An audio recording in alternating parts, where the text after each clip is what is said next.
We'd like to believe that we live in a meritocracy, but in reality, we reward charm and connections more than we reward hard work and skills. And this is not just true in the workplace, it's also true in our politics. Now, everybody wants to talk about how they want to bring back meritocracy. But in reality, let's be real, we've never really had a meritocracy in this country. Hello everyone, my name is Jesus Torres and welcome to my channel.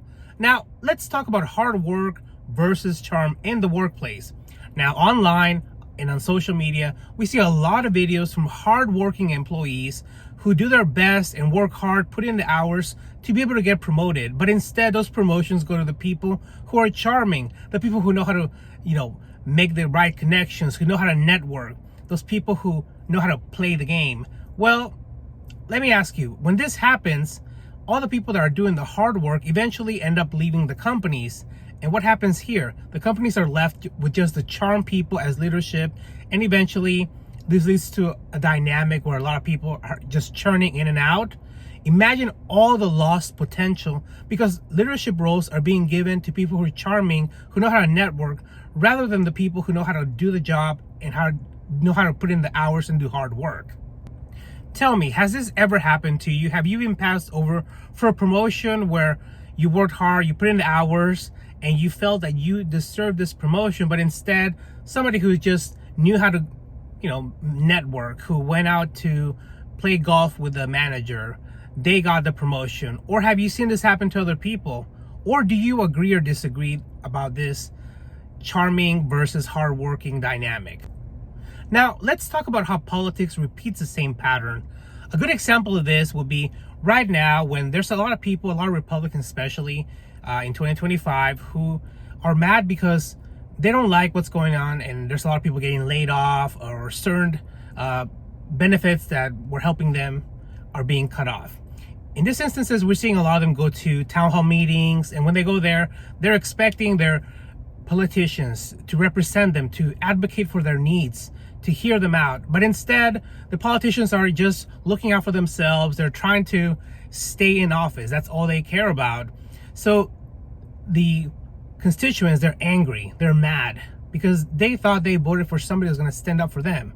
So again, let's look at all these politicians today.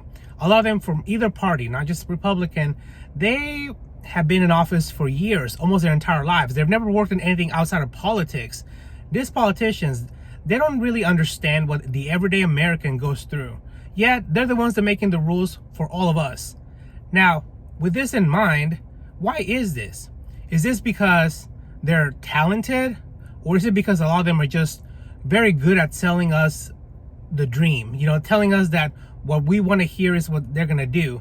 But in reality, year after year, election cycle after election cycle, they make the same promises, but nothing happens. There's no delivery. So when this happens, we have to take a step back and realize that a lot of them are just in office because they're really good at sweet talking us, selling us the dream, just being charming. Again, that's charm. Charm can be a double-edged sword because it can work for good, but it can also work for bad. And these politicians, they just know how to work the system. Now let's talk about DEI, the big elephant in the room. DEI was a merit-based hiring system, but the media twisted and made it seem like it was something that it was not.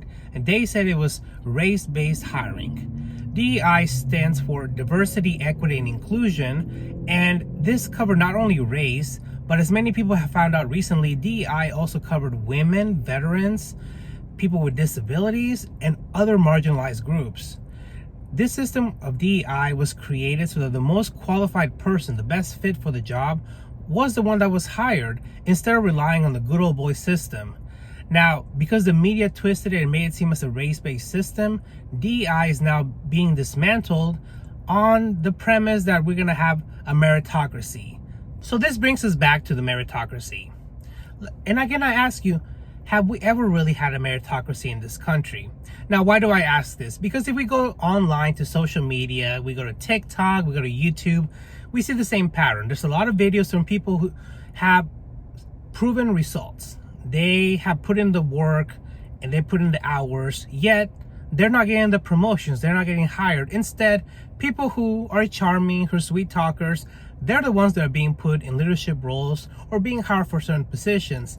And let's also talk about politics, because we see during the election cycles and even throughout the year, the people who the media makes a big buzz about, the people who go on the YouTube channels and they get interviewed, they're the ones that are charming, then they know how to sweet talk us and tell us that they can get us every wild dream that we have.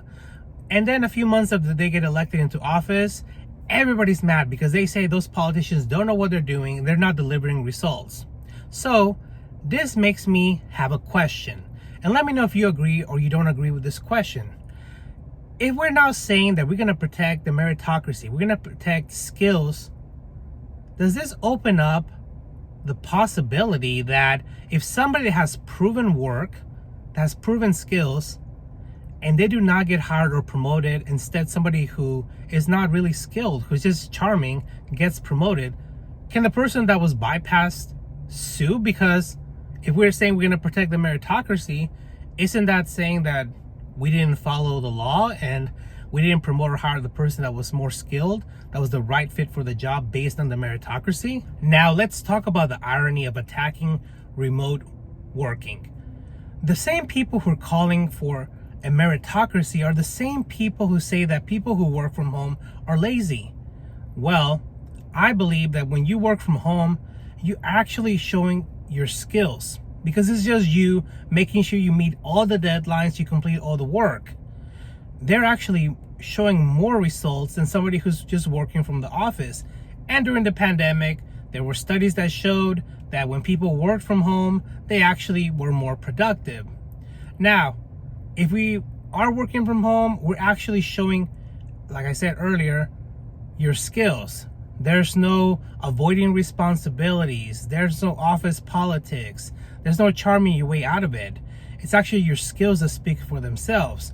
So if we really valued the meritocracy, I believe that we should support work from home, because work from home actually shows that people are working effectively, and it shows people's skills.